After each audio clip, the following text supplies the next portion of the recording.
আর সম্ভব না। নবীজি বলেন আমি চেষ্টা করে দেখি যদি আপনার আপত্তি না থাকে।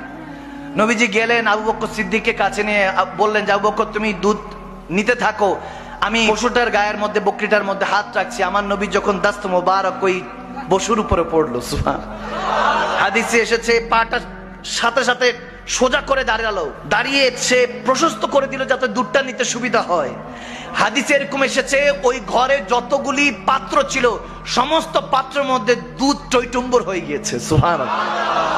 সব যখন টইটুম্বর হয়ে গিয়েছে, ওই খাতুন তো এরকম নাজারা জীবনও দেখে নাই, এরকম মুজিজা তার কাছে তো জাদু মনে হয়েছে, যেটা কি হলো। তো তেনার সন্তানও ছিল, ছোট্ট সন্তান ছেলে, সেও দেখছে, মোহাব্বতও দেখছে, মোহাব্বতের মাও দেখছে, সুবহানাল্লাহ। এরপরে যখন আমার নবী দুধটা নিলেন, কিছুটা পান করে এরপরে বললেন যে ঠিক আছে আমি রেখে চলে যাচ্ছি। নবীজি চলে যাচ্ছেন, কিন্তু ওই মা এবং মায়ের ছেলে দুইজনই নবীজির দিকে তাকিয়ে আছে, দেখতেছে চলে যাচ্ছে, চলে গেছে। অনেক দূর চলে যাওয়ার পর মা ছেলে বসে বসে গল্প করতেছে, কত নুরানি মানুষটা ছিলেন, কত নুরানি ছিলেন।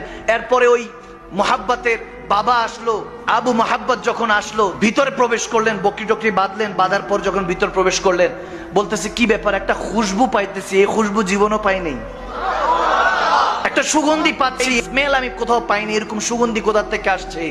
তখন ওই খাতুন বলতে লাগলেন যে হে স্বামী, হে আমার প্রিয়তমা, আপনাকে কি